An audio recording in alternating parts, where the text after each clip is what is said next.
নমস্কাৰ নমস্কাৰ good morning everyone good morning সকলো ভালে আছে খাইব আহিছে এক্সাইটেড আছে আজি এই প্ৰেক্ষাগৃহত আমি সকলোৱে বহি আছো আজি ইয়াত বহি থকা কাৰোবাৰ জীৱনলৈ গৈ এক আলোড়নৰ সৃষ্টি হ'ব এক নতুন ইউটাৰ আহিব পাৰে আৰু সেই ইউটাৰ এই আলোড়ন যদি আপুনি আপোনাৰ জীৱনত যদি আনিব বিচাৰে তেতিয়াহ'লে আপোনালোক সকলোৱে এক্সাইটেড হৈ থাকিব সো এক্সাইটেড থাকিব ইয়েছ সহযোগ কৰিব ইয়েছ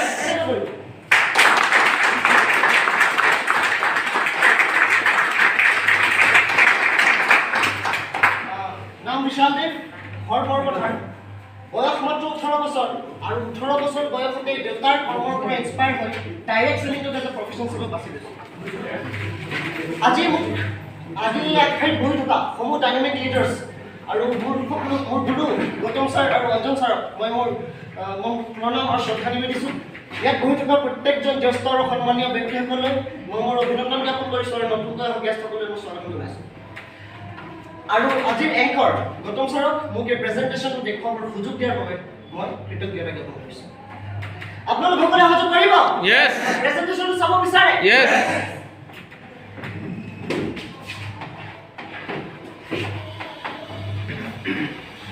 বৰ্ডত এটা ৱৰ্ড লিখা আছে কি লিখা আছে ড্ৰিম ড্ৰিম মানে সপোন সপোন সকলোৰে ড্ৰিম আছে সপোন আছে সকলোৰে নাই নহ'লে এটা মাত ওলালে সপোন আছে ইয়েছ যদি আপোনালোকৰ সপোন আছে তেতিয়াহ'লে আপোনালোক জীয়াই আছে কিয় গম পায় কাৰণ ডক্টৰ APJ আব্দুল কালাম আজাদে কৈছিলে যে যিজন মানুহৰ সপোন নাই সেই মানুহজন সেইটো মৰা মানুহৰ সমান গতিকে আপোনালোকৰ সপোন আছে তাৰমানে আপোনালোক জীয়াই আছে আৰু আমাৰ যে সপোনবোৰ এই সপোনবোৰ জেনেৰেলি সপোনবোৰ কেনেধৰণৰ এখন গাড়ী বিলাসী ঘৰ ফাইনেন্সিয়েল চিকিউৰিটি এইখিনি নহয় জানো আমাৰ এই সপোনখিনি পইচাৰ লগত ৰিলেটেড নহয়নে পইচাৰ লগত ৰিলেটেড আৰু পইচা নথকাৰ কাৰণে আমি সপোনখিনি পূৰ কৰিব পৰা নাই এজন বিশ্বৰ আটাই সকলোতকৈ এজন মানে টপ 10 ইকনমিষ্টৰ ভিতৰত এজন ৰবাৰ্ট টি কিয়ছাকি তেখেতৰ বিশ্বত আলোড়ন সৃষ্টি কৰি দিয়া গ্ৰন্থ যাৰ নাম হৈছে ৰিচ ডেড পুৰ ডেড তেখেতৰ গ্ৰন্থখনত কৈছে তেখেতৰ গ্ৰন্থখনৰ এখন সমীক্ষাৰ বিষয়ে কৈছে আৰু সেই সমীক্ষাটো চোৱাৰ পিছত আপোনালোকৰ বুকুখন সেইটো কপি উঠিব কিয় গম পায় সেই সমীক্ষাটোত তেখেতে এই সমগ্ৰ পৃথিৱীৰ মানুহে কেৱল 4টা ধৰণে ইনকাম কৰে বুলি কৈছে 5 নম্বৰ আৰু কোনো ইনকামৰ চ'ৰ্চ নাই 5 নম্বৰৰ কোনো ইনকামৰ চ'ৰ্চ নাই অৰ্থাৎ ইয়াত চুৰ ডকাইতৰ কথা কোৱা মানে লিগেল ইনকামৰ কথা কয় চাব বিচাৰে ইয়েছ চাব বিচাৰে ইয়েছ এটা মনে ৰাখক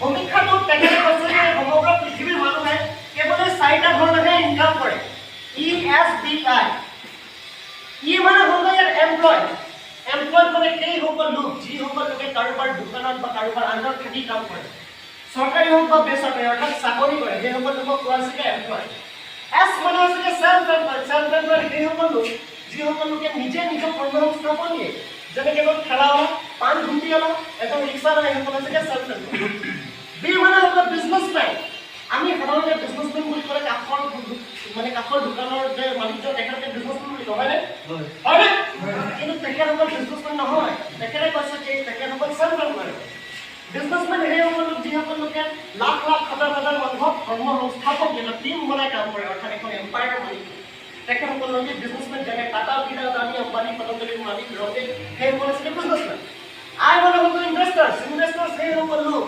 যিসকল লোকে পইচাৰ বিনিময়ত পইচা ইনকাম কৰে অৰ্থাৎ যেনে বেংক আমাৰ লোকেলত চাব গ'লে আন্দোলন বন্ধন সেইসকল হৈছে ইনভেষ্টাৰ্ছ এতিয়া অৰ্থনীতিবিদজনে এই কোৱাড্ৰেণ্টক আকৌ দুটা ভাগত ভাগ কৰিছে লেফ্ট আৰু ৰাইট তেখেতে কৈছে যে সমগ্ৰ পৃথিৱীত যিমান মানুহ আছে এই লেফ্ট চাইডে সমগ্ৰ পৃথিৱীৰ 95% মানুহ আছে আৰু এই ৰাইট কেটেগৰীত সমগ্ৰ পৃথিৱীৰ 5% মানুহ আছে আছেনে চাকৰি আৰু মানে চেল্ফ এমপ্লয়ৰ সংখ্যা বেছি বিজনেছমেন ইনভেষ্টৰ খুব কম দেখিব পোৱা যায় তাৰমানে এই সংখ্যাটো সঁচা আমি মানিব পাৰোঁ আকৌ তেখেতে কৈছে যে এই 95% মানুহৰ হাতত সমগ্ৰ পৃথিৱীৰ বোলে 5% টকা আছে আৰু এই 5% মানুহৰ হাতত সমগ্ৰ পৃথিৱী বোলে হেনো 95% টকা আছে কিবা ভাবিলে আচৰিত লাগে নে Yes. Yes.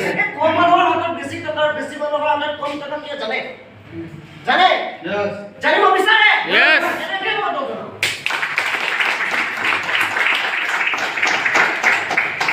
এই বস্তুটো চোৱাৰ পিছত আমাৰ সকলোৰে মনত চিন্তাৰ বিষয় হৈ যায় যে কিয় এই 95% মানুহৰ হাতত 5% টকা আৰু এই 5% মানুহৰ হাতত 95% টকা তেখেতে কৈছে যে এই লেফ্ট কেটেগৰীত যিসকল মানুহ আছে এই সকল মানুহে বোলে হেনো ইণ্ডিভিজুৱেল ৱৰ্ক কৰে আৰু ৰাইট কেটেগৰীত থকা মানুহবোৰে হেনো টিম ৱৰ্ক কৰে এটা ইণ্ডিভিজুৱেল ৱৰ্ক আৰু টিম ৱৰ্ক মানে ইণ্ডিভিজুৱেল ৱৰ্ক মানে হ'ল যেনে এজন দোকানীজনে অকলে কাম কৰিছে যি মানে নিজে দুখন হাতেৰে কাম কৰিছে নহয় জানো দুখন হাতেৰে কাম কৰাৰ কাৰণে তেখেতে ইণ্ডিভিজুৱেল ৱৰ্ক কৰিছে আৰু টিম ৱৰ্ক মানে হ'ল যেনে লাখ লাখ হাজাৰ হাজাৰ মানুহক কৰ্মসংস্থাপন দিয়ে যেনে টাটা বিলা আদানীৰ কথা ক'লোঁ তেখেতসকলে লাখ লাখ হাজাৰ হাজাৰ মানুহক কৰ্মসংস্থাপন দিয়ে টিম বনাই কাম কৰিছে অৰ্গেনাইজেশ্যন বনাই কাম কৰিছে সেইকাৰণে সেইটো কৈছে টিম ৱৰ্ক এটা ইণ্ডিভিজুৱেল ৱৰ্ক কৰা মানুহবোৰে হেনো আকৌ লিমিটেড ইনকাম কৰে আৰু টিম ৱৰ্ক কৰা মানুহবোৰে হেনো আনলিমিটেড ইনকাম কৰে এটা লিমিটেড ইনকাম আৰু আনলিমিটেড ইনকাম মানে কি জানিব বিচাৰে জানিব বিচাৰে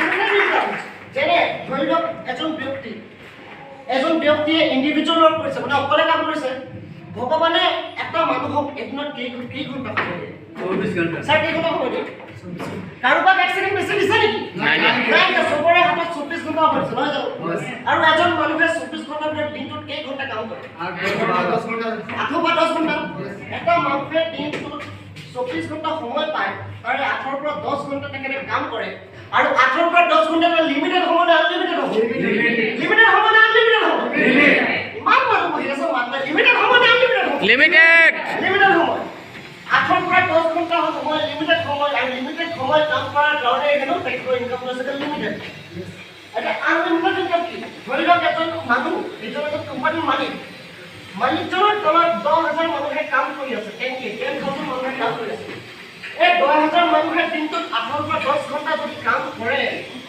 সাপোজ 8 ঘণ্টা কেও যদি কাম কৰে তেতিয়াহ'লে দিনটোত কেই ঘণ্টা কাম হ'ল 8,000 ঘণ্টা নহয় জানো 8,000 ঘণ্টা কেইটা লিমিটেড হ'ব এইটো লিমিটেড হ'ব কিন্তু এই সংখ্যাটো বাঢ়িব পাৰে 80,000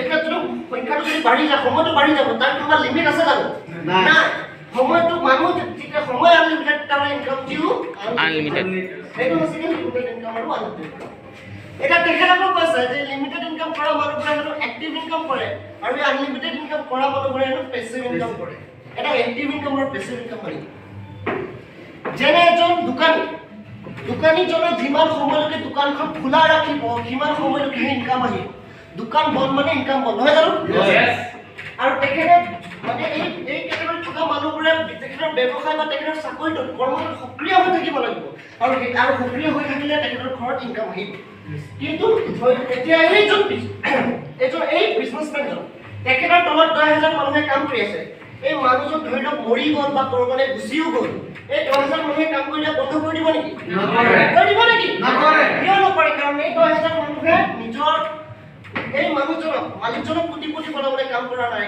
এই 10,000 মানুহে নিজক কৰ্মসংস্থাপন দি নিজৰ ঘৰখন চলাবলৈ কাম কৰিছে হয় গতিকে এই মালিকজন যদি মৰিও যায় 10,000 মানুহে কাম কৰা বন্ধ নকৰে আৰু কাম বন্ধ নহ'লে তেখেতৰ ঘৰত ইনকাম আহিব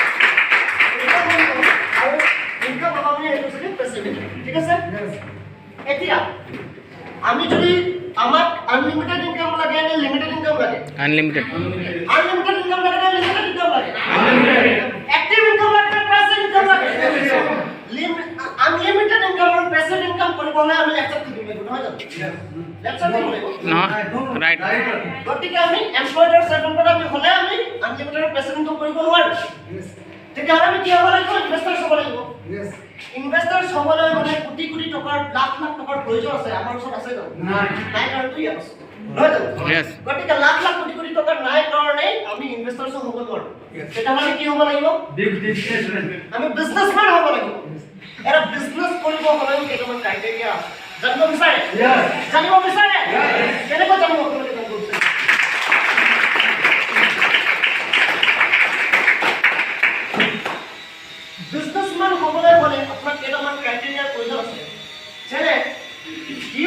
capital, knowledge, experience, and risk taking ability.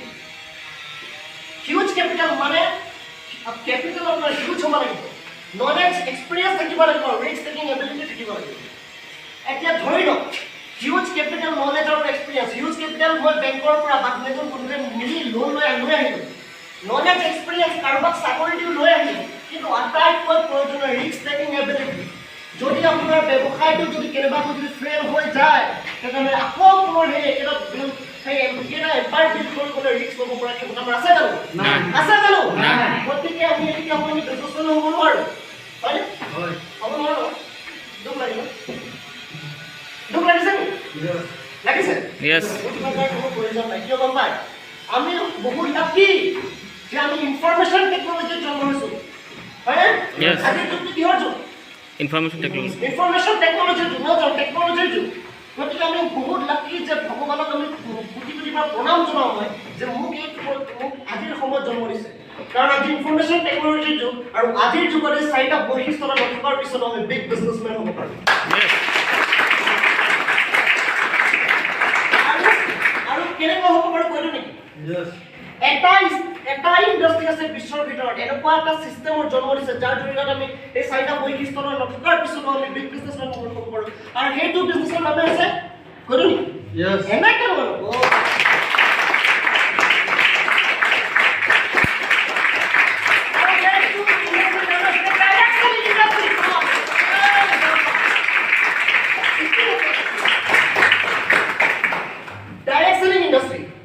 Direct selling ইণ্ডাষ্ট্ৰীটো কি নেকি জানে নেকি? এটা বহুত নতুন কনচেপ্ট, একদম পুৰা মানে কিবা আলোড়নৰ সৃষ্টি কৰিছে। ডাইৰেক্ট সেলিং ইণ্ডাষ্ট্ৰীটো কি? এইটো এটা বজাৰ হয়, কি হয়? এখন মাৰ্কেট। এটা ডাইৰেক্ট সেলিং বজাৰ এখন বুজোৱাৰ আগত যিহেতু নতুন কনচেপ্ট, মইতো তাক অলপ সহজকৈ বুজাব লাগিব আৰু এখন বজাৰৰ বিষয়ে আপোনালোকক জনাব বিচাৰিম, য'ৰ পৰা আপুনি আপোনাৰ আজোককাৰ দিনৰ পৰা আজিলৈকে সেইখন মাৰ্কেটৰ পৰা সেইখন যিটো বজাৰ সেইটোৰ পৰা আপোনালোকে আজিলৈকে আপোনাৰ ঘৰৰ যিখিনি বস্তু বা যিখিনি বস্তু আপুনি তাৰ পৰা কিনিব, আৰু সেইখনৰ নাম আছে আমাৰ পৰম্পৰাগত বজাৰ। এটা ট্ৰেডিশ্যনেল মাৰ্কেটখন কি? ইয়াত থাকে এটা কোম্পানী আৰু এটা থাকে কাষ্টমাৰ। কোম্পানীয়ে কোনোবা এটা প্ৰডাক্ট বনাইছে 30 টকাত, সেইটো আপুনি আপোনাৰ কাষৰ দোকানটোৰ পৰা কিনিছে 100 টকাত। এতিয়া এই 30 টকাৰ বস্তুটো 100 টকাত কিনিছে, কোম্পানীয়ে এটা চাবু বনাইছে বা কিবা প্ৰডাক্ট বনাইছে, সেই প্ৰডাক্টটো কোম্পানীয়ে আপোনাৰ ঘৰত দি থৈ যায় নেকি? দি থৈ যায় নেকি? নাই ন। গতিকে এটা চিষ্টেমৰ থ্ৰুত আপুনি আহে, আপুনি আপোনাৰ কাষৰ দোকানৰ কাষৰ ঘৰৰ চব কিনে, অৰ্থাৎ আপুনি ৰিটেইলাৰৰ পৰা কিনে, ৰিটেইলাৰে কাম কৰে হোলচেলাৰৰ পৰা, হোলচেলাৰে আনে ডিষ্ট্ৰিবিউটৰৰ পৰা, ডিষ্ট্ৰিবিউটৰে আনে CN অৰ্থাৎ কেৰিয়াৰ ফৰৱাৰ্ডাৰৰ পৰা, আৰু কেৰিয়াৰ ফৰৱাৰ্ডে আনে এই কাষ্টমাৰৰ পৰা, কোম্পানীৰ পৰা। গতিকে এই যে মাজৰ যিসকল লোক এইসকলে ছ'চিয়েল ছাৰ্ভিচ কৰি আছে নাই কৰা। তেখেতে কি কৰিছে? এই যে এই 30 আৰু 100 যে মাজৰ যে 70% টকাটো, সেই 70%ৰ 40% টকা এইসকল লোকে ইনকাম কৰি আছে, আৰু তাৰ এটা ডাঙৰ এটা 30% যিটো ডাঙৰ এটা মানে পাৰ্চেণ্টেজ 30%। আমি এটা কোনোবা এটা প্ৰডাক্ট যদি লঞ্চ আমি কেনেকৈ গম পাওঁ? Marketing, advertisement. সেই এডভাৰটাইজমেণ্ট কোনোবা লোকে কৰে, ডাঙৰ ডাঙৰ চেলিব্ৰিটিসকল, ছ'চিয়েল ইনফ্লুৱেঞ্চাৰসকল, সেইসকল লোকে কিমান পাৰ্চেণ্ট লয়? 30% টকা। 30 আৰু 40 প্লাছ কৰিলে 70।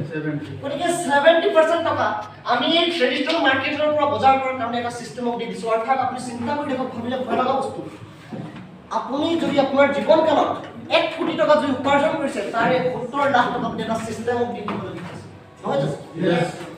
মানে আমি আমাৰ কষ্ট কৰি অনা ইনকামৰ এটা সৰহভাগ এইসকল লোকক দি দিছোঁ, আৰু সেইকাৰণে আমি দুখীয়া হৈ আছোঁ। এতিয়া ডাইৰেক্ট সেলিং মাৰ্কেটটো কি? ডাইৰেক্ট সেলিং মাৰ্কেট কি জানিব বিচাৰে? এনেকৈ নজনাও।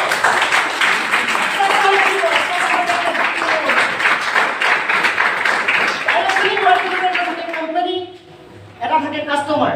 ইয়াতো 30 টকাৰ বস্তুটো 100 টকাতেই কিনিবলগীয়া হয়, কিন্তু ইয়াত নাথাকে কোনো মিডল মেন, অৰ্থাৎ এই মাজৰ যিসকল লোক এইসকল লোক নাথাকে। ইয়াত নাথাকে কোনো ৰিটেইলাৰ, ইয়াত থাকে কাষ্টমাৰ। ইয়াত নাথাকে কোনো হোলচেলাৰ, ইয়াত থাকে কাষ্টমাৰ। নাথাকে কোনো ডিষ্ট্ৰিবিউটৰ, থাকে কাষ্টমাৰ। নাথাকে কোনো চেইনত, থাকে কাষ্টমাৰ। আনকি ইয়াত নাথাকে কোনো এডভাৰটাইজাৰ, ইয়াত থাকে আমিয়ে থাকো। কোন থাকে?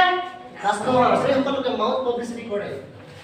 আৰু নেটৱৰ্ক চায়েন্সে কৈছে যে ডাইৰেক্ট চেলিঙৰ মতে, চিষ্টেমৰ মতে এই যে 70% টকা মাজৰ, এই 70% টকা, এই 70% টকাটো এটা চিষ্টেমৰ মতে এই কোম্পানীৰ পৰা কাষ্টমাৰ পাব পাৰে। অৰ্থাৎ এই যে 70 টকাটো কোম্পানীৰ পৰা কাষ্টমাৰ পৰা কোম্পানীলৈ গুচি যায়, আকৌ যিসকল লোকে ইয়াত চিষ্টেমৰ থ্ৰুত আমাক ৰিকমেণ্ড কৰিব ডাইৰেক্ট চেলিং বিজনেছত, তেখেতসকলক এই পইচাটো ঘূৰাই দিয়া। এতিয়া ডাইৰেক্ট চেলিং বিজনেছ বুলি ক'লে বহুতো আছে, নহয় জানো? ডাইৰেক্ট চেলিং বিজনেছ বুলি ক'লে বহুতো আছে। ইণ্ডিয়াত লিগেলি 4টা কোম্পানী আছে, 4টা কোম্পানী, আৰু তাৰে ফ্ৰড স্কেমছ কৰা কোম্পানী বহুত আছে। সেইবোৰ নাম প্ৰায় 10টাৰ ওপৰত আছে অকল ইণ্ডিয়াত। ইমান এটা ডাঙৰ মাৰ্কেট, আৰু সেই মাৰ্কেটত আপুনি ৰাইট কোম্পানী চুজ কৰিছে নাই, সেইটো আপুনি কেনেকৈ গম পায়? জানিব বিচাৰে? জানিব বিচাৰে?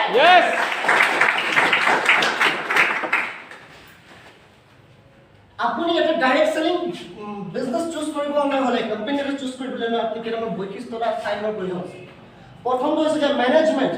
সেই কোম্পানীটোৰ মেনেজমেণ্ট কেনেকুৱা? মেনেজমেণ্ট হ'লেই নহ'ব, পাৱাৰফুল মেনেজমেণ্ট হ'ব লাগিব।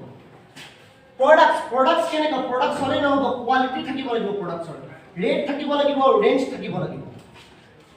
চিষ্টেম হ'লেই নহ'ব, কমন এডুকেশ্যন চিষ্টেম এটা থাকিব লাগিব। লিডাৰ্ছ হ'লেই নহ'ব, ৰয়েল লিডাৰ্ছ হ'ব লাগিব। আৰু আটাইতকৈ প্ৰয়োজনীয় plan, income plan simple and career based হ'ব লাগিব।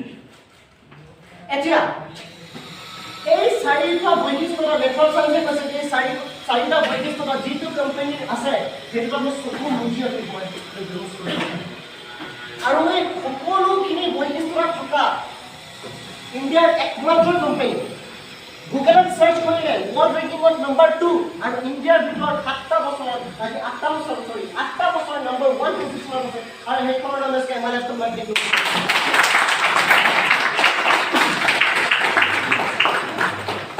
আৰু আমি সেই কোম্পানীটোৰ বিষয়ে পাতি আছোঁ। এতিয়া আমাৰ কোম্পানীৰ মেনেজমেণ্ট কেনেকুৱা?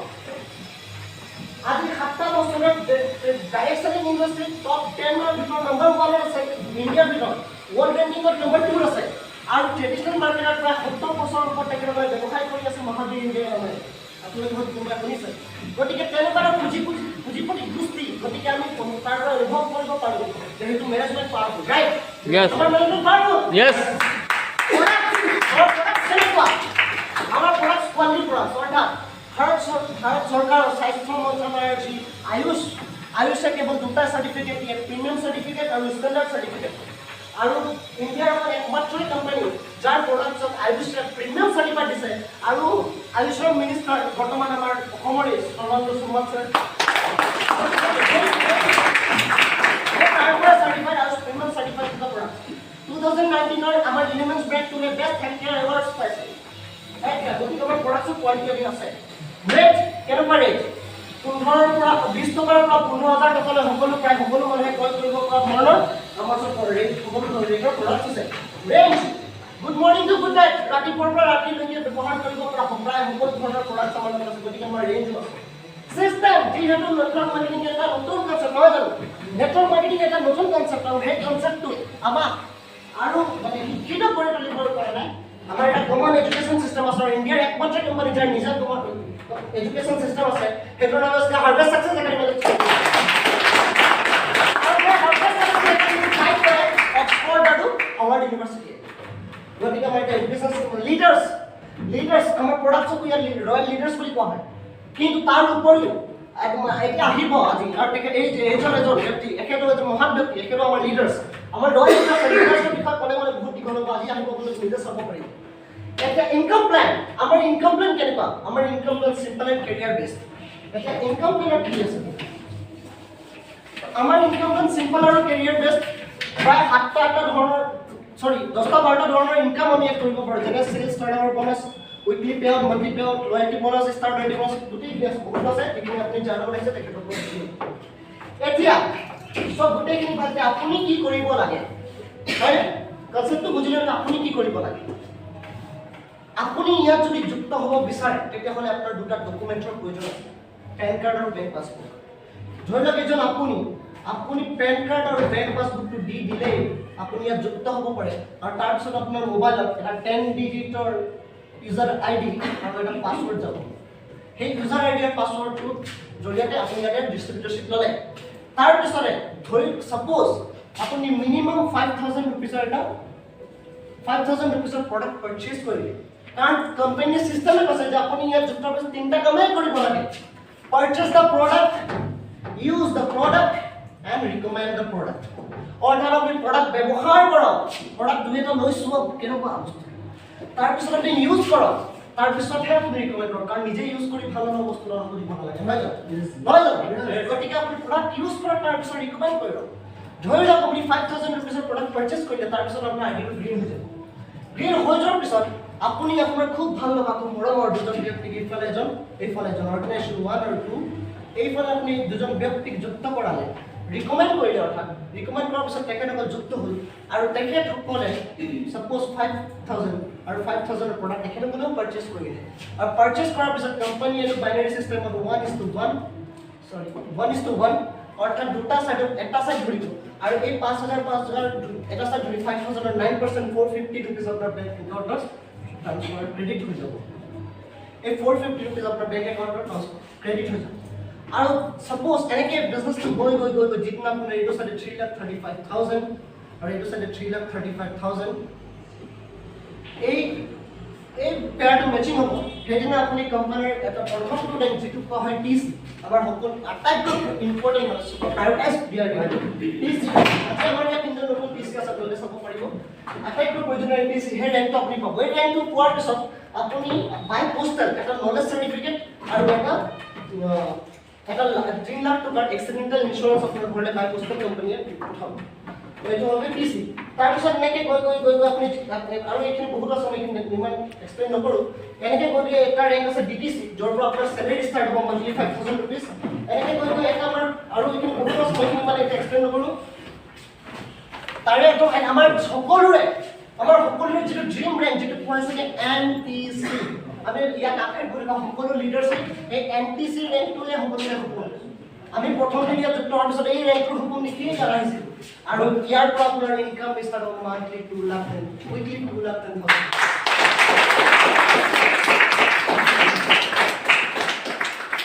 আৰু এই ৰেংকটো পোৱাৰ পিছতে আপোনাৰ আৰু নতুন ফেচিলিটিজ আছে সেইখিনি আপোনাৰ ডোৰ ফেচিলিটিজ নমিনি ফেচিলিটিজ ষ্টাৰ্টিং হৈছে সেইখিনি আছে বহুতো আছে সেইখিনি মই মানে এক্সপ্লেইন নকৰোঁ আৰু ইয়াতে মই মোৰ প্ৰেজেণ্টেশ্যন সমাপ্ত কৰি ধন্যবাদ জয় হিন্দ জয় ভাৰত